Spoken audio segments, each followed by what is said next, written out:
Fala Bruxedo, aqui quem fala é o Heren, do projeto Ars Arcanum, e hoje no vídeo eu vou estar falando sobre espiritualidade, psicologia, magia, e o assunto principal desse vídeo que eu vou estar conversando aqui com vocês, trazendo alguns conteúdos, é sobre dissociação arquetípica relacionada ao campo de estudo da psicanálise, retratando ali uma divergência entre incorporação e a assunção de um arquétipo, né, na pessoa, assumindo ali o comportamento e os padrões.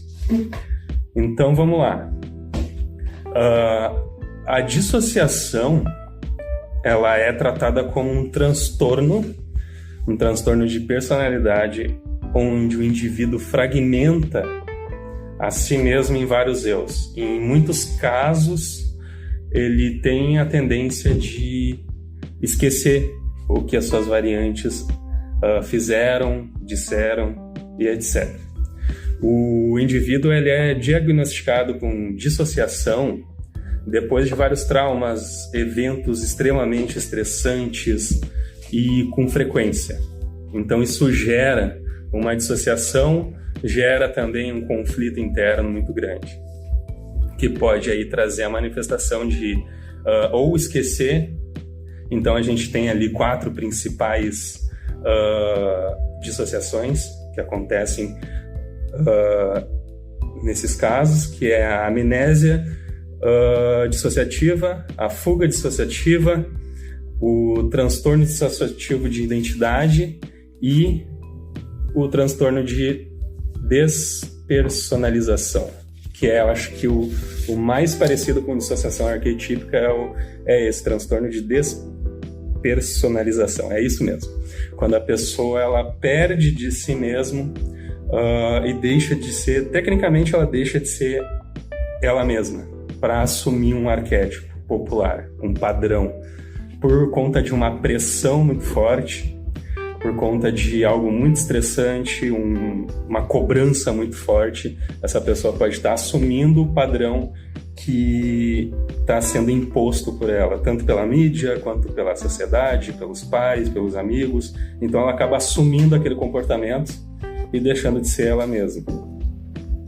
Então, dentro da espiritualidade, a gente tem a incorporação, que é quando se manifesta algo fora do plano físico, algo que vem de outra camada da realidade, e não podemos fazer uma comprovação usando o método científico. Podemos sim fazer análises muito apuradas, podemos fazer eletroencefalograma, podemos ver como está o estado do cérebro, mas nenhum médium, por conta de suas tradições, por conta de sua religião, vai passar por uma ultrassonografia, um eletroencefalograma enquanto está incorporado, porque essa situação ela acontece dentro de um ritual, dentro de uma casa, num momento específico, num dia específico. A incorporação, pelo que eu vivenciei, ela não acontece assim do nada.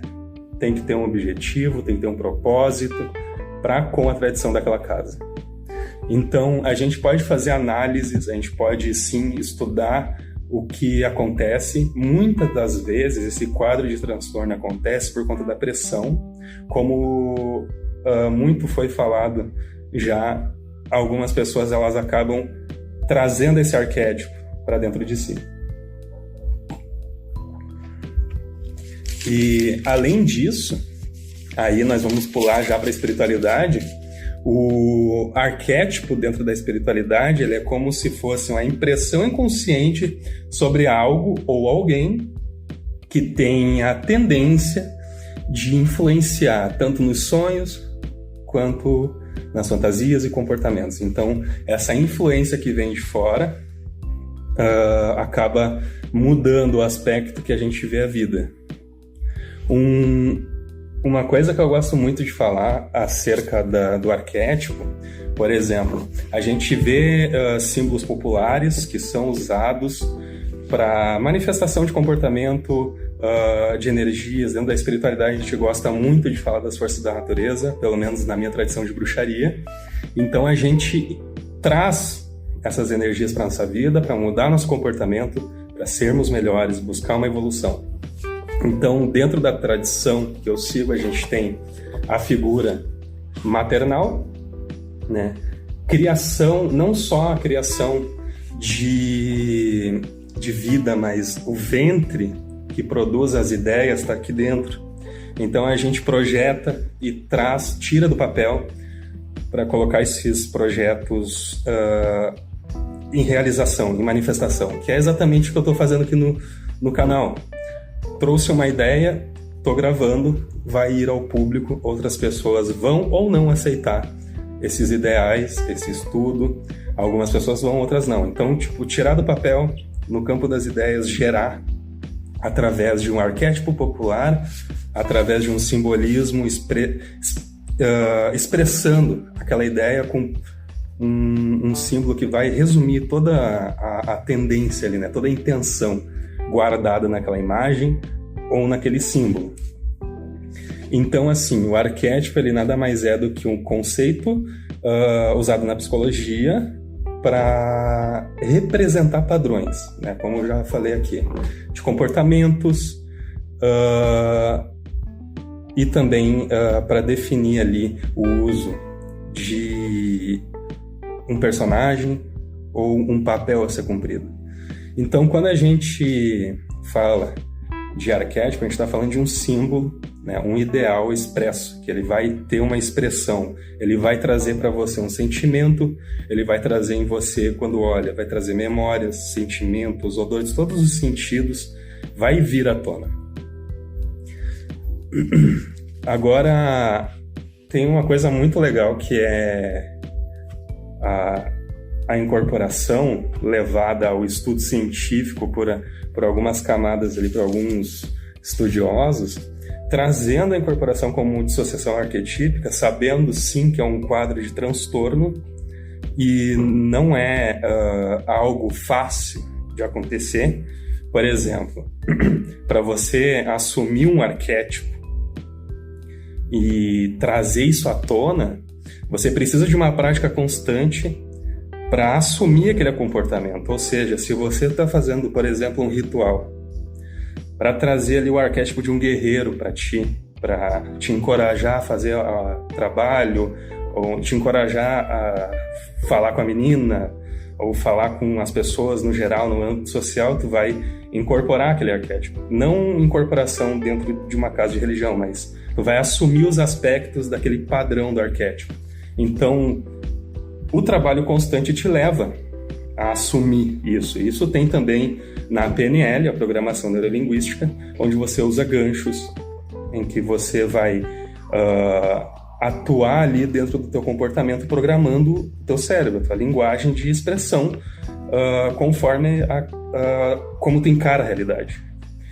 Então, tanto no lado científico quanto no lado espiritual, tu vai ter uma prática constante, aonde você vai assumir aquela energia ou assumir aquele comportamento para melhorar, para evoluir, para cumprir um objetivo, seja o que for. Vai ter um período de estudo, de campo, de pesquisa, de prática, onde você vai utilizar, seja o método que for, seja a meditação, seja o estudo analítico. Tu não pode pegar e fazer uma pessoa entrar numa dissociação arquetípica em um dia só, a não ser que a pessoa já tenha esse quadro dentro de si, como eu disse aqui, os 4 subtipos de dissociação, que são a amnésia dissociativa, a fuga dissociativa, o transtorno dissociativo de identidade e o transtorno de despersonalização. Isso. São os termos bem complicados, mas são os 4 mais populares, os subtipos de dissociação mais diagnosticados. Agora, sair do teu consciente e assumir um arquétipo que você nunca estudou é muito difícil. Você pode fazer ali, conforme uma pressão muito grande, uma cobrança muito grande, uma imitação do ambiente onde você está. Isso pode acontecer. Porém, para ir profundo nisso, quando a gente trata de uma casa de religião, a gente, dentro da espiritualidade, a gente sabe, né, através da nossa intuição, através dos nossos sentidos, não físicos, né, mas extrafísicos, a gente tem, através dessa experiência de viver ali, que não tem, assim, algo que a gente consiga explicar a experiência. É uma experiência totalmente única para cada um. Não existe um padrão onde eu diga, eu fui lá e senti isso, o outro vai sentir também. Não tem como. É uma experiência única. Mas quando a gente fala de assumir um arquétipo, e na espiritualidade a gente tem algumas coisas que realmente não são explicáveis, assumir um arquétipo e assumir um comportamento parecido com o de uma entidade é uma coisa. Agora, vivenciar uma entidade falando em outra língua, por exemplo, que a pessoa que está servindo, né, que eles chamam de cavalo, né, que seria o corpo do médium que vai transmitir ali o que a entidade quer passar, né? Então, quando esse médium não tem essa formação, né, de estudo que a entidade traz, a gente fica apreensivo, a gente fica, querendo saber como essa pessoa sabe disso, né? A pessoa nunca estudou certa língua e a entidade vem e fala fluentemente naquela língua. A gente sabe que para a gente aprender alguma coisa, a gente tem que trabalhar na repetição. Porque o que acontece quando a gente estuda e aprende? Durante o estudo, as sinapses passam por um caminho no cérebro, de neurônio em neurônio. E você só vai lembrar e aprender realmente sobre algo quando essas sinapses passarem tanto por esse caminho de neurônios que vai ocorrer uma ligação entre eles. É nesse momento que você aprende. Você aprende a andar de bicicleta ou a amarrar o cadarço e nunca mais esquece. Você pode passar anos sem fazer esse movimento, esse ato, mas quando você se deparar nessa situação, você vai saber o que fazer, porque você tem essa memória, você já fixa. Então, para você aprender outra língua, você precisa estudar, repetir aquela ação tantas vezes, aquela mesma leitura, a dicção, né, as formas de pronúncia, tantas vezes que o teu cérebro vai conectar um neurônio ali do outro, o caminho que a sinapse vai fazer, até que aquilo seja fluente, né, que seja algo automático, como dirigir. Né? Quando a gente dirige a primeira vez, a gente tem que sempre olhar aonde é que a gente está indo, a marcha que a gente vai fazer, o pedal que precisa ser apertado. Quando a gente aprende, a gente não liga mais para o que está ali, já sabe onde está a posição de tudo que tu precisa fazer. Fica mais fluídico. Então, quando a pessoa não tem esse aprendizado, ela não treinou, ela não aprendeu, não tem a mínima chance, fisicamente falando, cientificamente falando, dela atuar naquele campo com maestria. Ela não pode falar outra língua se ela não aprendeu, mas se ela fala, é porque tem algo mais ali. Se ela começa a atuar em certo campo sem ter aprendido, a gente já tem uma noção, conforme a gente analisa, né, suponhando ali que a pessoa é cética e tá tudo bem, ela vai se perguntar como é que ela sabe fazer isso se ela nunca aprendeu, ela nunca treinou. Aí que vem a grande questão, porque dissociação, ela vai assumir um arquétipo e um comportamento. Agora, o conhecimento, ele precisa estar impregnado na mente, no cérebro, para a pessoa atuar naquele campo. Para saber alemão, a pessoa precisa estudar para falar alemão. Não adianta eu falar Guten Tag só porque eu sei essa palavra única em alemão, que eu vou falar fluentemente todo o dialeto. Não tem como. Então, se uma entidade de baixo em mim fala fluentemente alemão, é porque tem alguma coisa aí, porque eu não estudei, entende? Então, já se distancia aí muito da dissociação arquetípica quando a gente vê algo desse tipo acontecendo. Quando o médium começa a atuar num campo sem ter aprendido, sem ter treinado, e atuando perfeitamente naquilo. Então, quando a gente fala de dissociação arquetípica, além de ser um nome bonitinho, ele tem que ser muito bem analisado, ele precisa de um campo de estudo mais amplo para se fazer coerente para as massas e não só para uma bolha social de pessoas que estudam a psicanálise, a pessoa que estuda a ciência. Então, para a pessoa que é médium, que é espiritualista, ela precisa também, essa pessoa que está pesquisando, ela precisa ver o outro lado, fazer um campo de estudo mais abrangente.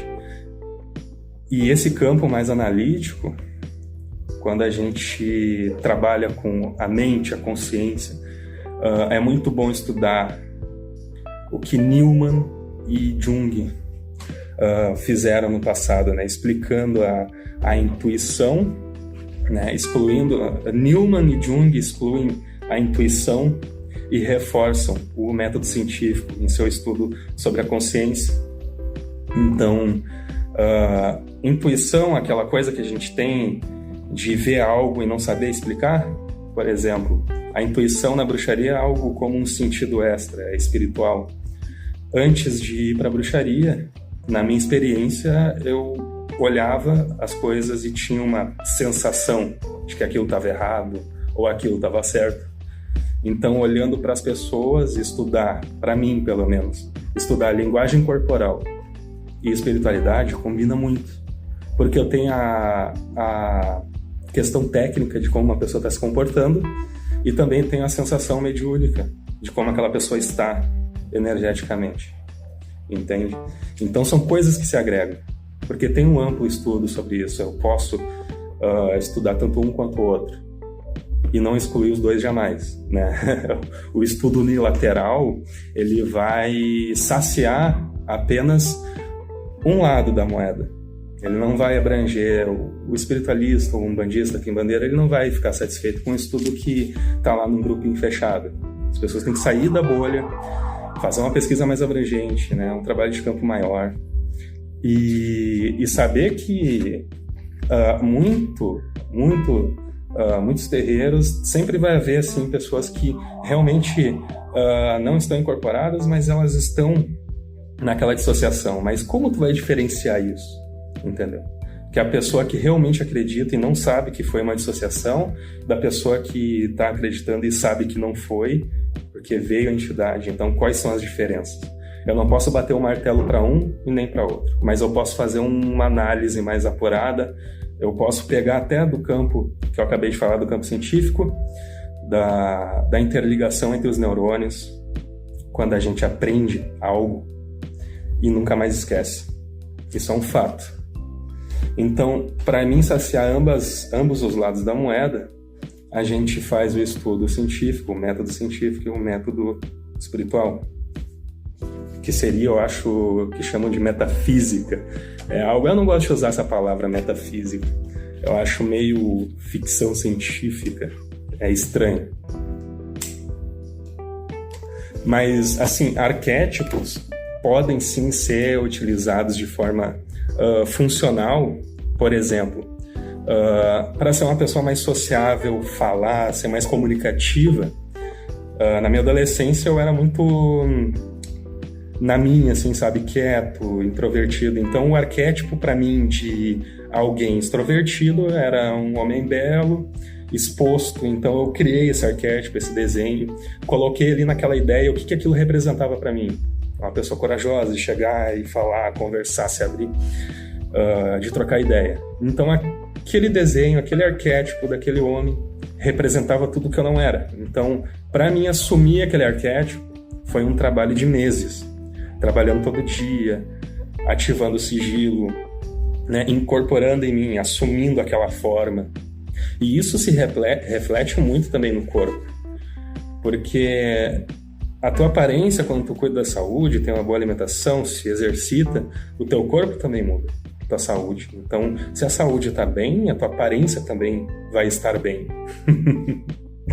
E isso ajuda a se entrosar, sabe, de expressar um certo glamour, porque dentro do aspecto de comunicação, de trazer assim, as pessoas, de quererem conversar, tinha que ter um certo glamour também. Então, a beleza, cuidar da saúde, não usar drogas, principalmente para os jovens, né? Trazer esse benefício físico, mental e espiritual.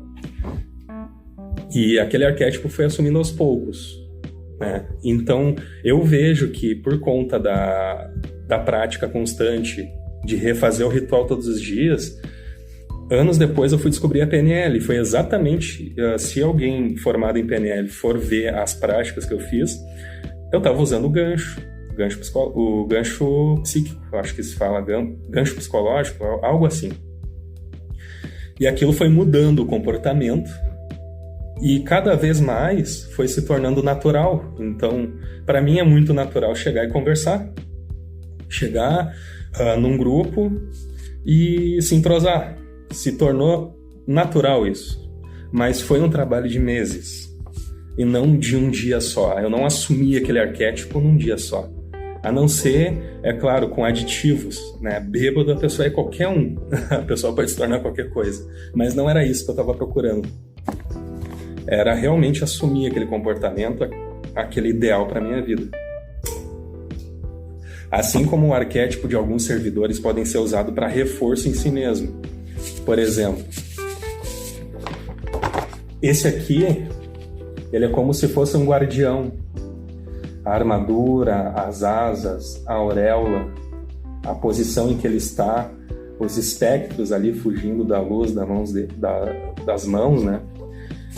Todo esse ideal, ele reflete como se fosse um guerreiro lançando ali, né, a luz e dissipando as trevas.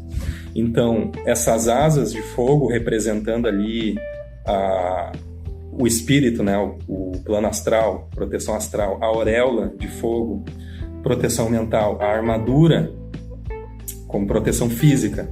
Então, para cada um desses três aspectos tem um mantra, tem uma visualização, tem um exercício, e assumindo esse arquétipo em mim, fazendo um reforço mágico em mim, proteção, né? Tornando forte mentalmente, espiritualmente e fisicamente. E o comportamento da pessoa que faz essa prática também muda. A pessoa vai se exercitar mais, vai ler mais, né? Se ela tem uma proteção psíquica através da prática, da evocação ali, daquela auréola de fogo, ela vai ter em si um comportamento alterado, porque ela vai procurar estudar, ela vai procurar ter mais consciência das coisas, vai prestar mais atenção, porque ela vai parar de se preocupar com o círculo vicioso, né, tratado no A Sutil Arte de Tocar o Foda-se. Tem lá o capítulo do círculo vicioso, que é quando você está com ansiedade, aí você percebe que está com ansiedade, fica com mais ansiedade, aí você está com ansiedade porque sentiu ansiedade, né? A mesma coisa com a raiva, você sente raiva, aí descobre que está com raiva, pensa na raiva, fica com mais raiva, daqui a pouco fica com raiva de estar com raiva. É o círculo vicioso. Então, se concentrando e saindo desse círculo vicioso, você tem mais concentração, você percebe melhor as coisas, tem mais consciência. E isso é um tipo de proteção mental, porque você não está dando vazão para coisas te afetarem. A mesma coisa o corpo. Você se concentra tanto na saúde, em fazer exercícios, não ficar sedentário e ficar com dores nas articulações, entende? Então, quando você precisar escorregar, por exemplo, em casa, muitas vezes eu escorreguei e caí de flexão, um reflexo rápido, entendeu? A mente e o corpo estavam ali, prontas, num reflexo rápido. Se eu tô fora do peso ou sedentário, eu não vou conseguir fazer isso, entende? Então, assumir esse arquétipo leva tempo.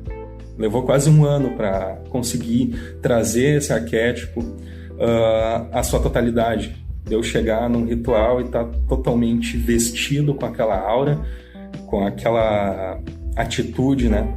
Com aquele posicionamento, e tornar as coisas mais efetivas. Então, pessoal, só para fazer um último resumo, dentro de uma incorporação genuína, o médium vai ter campos de atuação que certas entidades têm e ele não tem. E isso a gente explica usando esse esquema de conexão neural, onde a sinapse passa uma pela outra, onde você está aprendendo, né, repetindo aquela ação tanto que acaba aprendendo, conecta um neurônio com o outro. Né? Isso é uma explicação totalmente resumida ao máximo, né? O resumo do resumo. Mas é um fato, quando você aprende algo, você fica com aquela memória fixa, né? Se não tiver nenhum dano cerebral, é claro que você vai ter essa memória até a velhice. Né? Aprendeu a andar de bicicleta, tá lá com seus 50 anos, você vai conseguir andar de bicicleta, entende? Amarrou o cadarço, no momento que tu aprende o movimento ali, a coordenação motora de como amarrar o cadarço do tênis, aquilo vai ficar para sempre. Vai ser uma função totalmente automática. Nunca mais você vai esquecer daquilo. Então, quando a entidade vem realmente numa incorporação genuína e começa a atuar em campos em que o médium não sabe, a gente tem ali uma pequena comprovação de algo que está fora do padrão físico, está fora de uma explicação científica, sabe? Não tem como uma pessoa falar outra língua ou fazer algo que ela nunca aprendeu, entende? Essa seria o cerne do estudo que eu propus hoje. Entre assumir um arquétipo e mudar o seu comportamento, tanto pela prática mágica, quanto pela PNL, ou fazendo uma assunção de um arquétipo, assumindo um arquétipo. Todas elas levam em consideração um tempo de trabalho para poder atuar com perfeição naquilo que você, né, trazer a realidade desejada até a manifestação. E na incorporação, sim, há quadros desse transtorno em que a pessoa assume um arquétipo por causa da pressão, mas isso é assim, ainda tem muita discussão pela frente, tem muito debate a serem resolvidos. E para finalizar, uma questão que eu gosto muito de entrar no assunto, dentro da magia, tanto da bruxaria quanto da magia do caos, entender que a gente se esforça para assumir e trazer a realidade desejada, a gente trata isso como algo funcional. Ou seja, quando eu faço um trabalho mágico, seja com servidores, seja com elementais, seja com magia cerimonial, é o meu esforço empregado através da prática. E a prática leva à perfeição. Perfeição, que eu não gosto de falar muito essa palavra, mas a prática leva ao domínio daquele campo de atuação em que você está envolvido. Seria algo mais assim, dessa forma. Então, pessoal, gratidão por aguentarem até aqui. Espero não ter enchido muita linguiça aqui, ter falado demais. Se inscrevam no canal e deixem seu like. Gratidão a todos por estarem aí envolvidos. Deixem suas perguntas, suas dúvidas aí nos grupos do Face, do WhatsApp, que eu vou estar aí disposto a responder vocês, tá bom? Forte abraço. Até mais.